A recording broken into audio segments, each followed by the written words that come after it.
देवाधिदेव महादेव का पावन मास श्रावण मास प्रारंभ हो चुका है। श्रावण मास की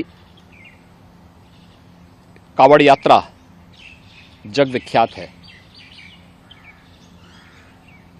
पूरे देश के अंदर और खास तौर पर उत्तर भारत में इस दौरान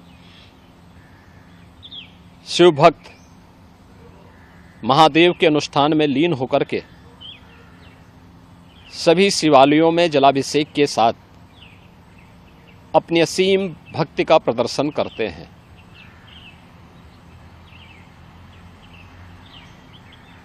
केंद्र और राज्य शासन ने मिलकर के श्रद्धालुजनों की सुरक्षा, उनकी सुविधा, उनकी सुगम और सुरक्षित यात्रा के लिए अनेक प्रबंध किए हैं।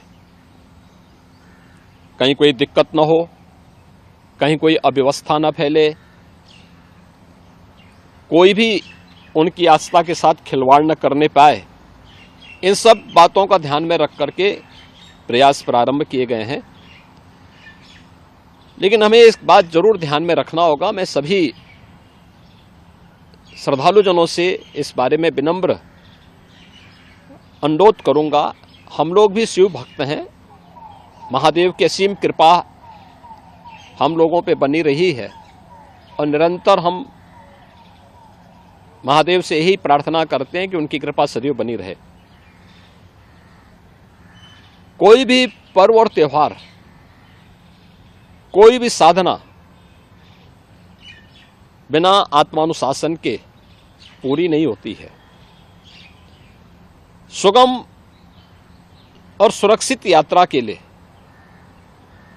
हमें न केवल अंतःकरण से बल्कि बाहरी रूप से भी उस पूरी प्रक्रिया के साथ लीन होना पड़ेगा। शिवो भूत्वा शिवम यजेत। शिव बनने के लिए शिव जैसी साधना भी चाहिए, उस प्रकार का आत्मानुशासन भी चाहिए, और तब यह कावड़ यात्रा न केवल श्रद्धा और विश्वास की प्रतीक के रूप में बल्कि आम जन के व्यापक विश्वास की प्रतीक बनकर के उभरेगी। जैसा कि इस समय हम लोग देख रहे हैं माहौल कि असीम श्रद्धा भाव के साथ जनता जनार्दन समाज के अलग अलग तबके के लोग उनकी सेवा के लिए तत्परता के साथ कार्य कर रही है। और सरकार ने भी अपने स्तर पर न केवल बेहतरीन पेट्रोलिंग के माध्यम से, स्वच्छता के माध्यम से, स्वास्थ्य की व्यवस्था के माध्यम से शिविर लगा करके भी अनेक प्रयास प्रारंभ किए हैं और आवश्यकता अनुसार ड्रोन और हेलीकॉप्टर से निगरानी और पुष्प वर्षा की व्यवस्था भी इसके लिए की है। मैं सभी शिव भक्तों से अपील करूंगा कि देवादेव महादेव की ये कृपा हम पर बनी रहे। हम व्यवस्था के साथ जोड़ करके इस पूरी यात्रा का न केवल आनंद लें बल्कि पूरी श्रद्धा और विश्वास के साथ आत्मानुशासन का परिचय देते हुए इस पावन श्रावण मास के कावड़ यात्रा कार्यक्रम को सफलतापूर्वक आगे बढ़ाने में अपना योगदान दें। आप सबकी सुगम सुरक्षित यात्रा के लिए मेरी मंगलमय शुभकामनाएं हैं।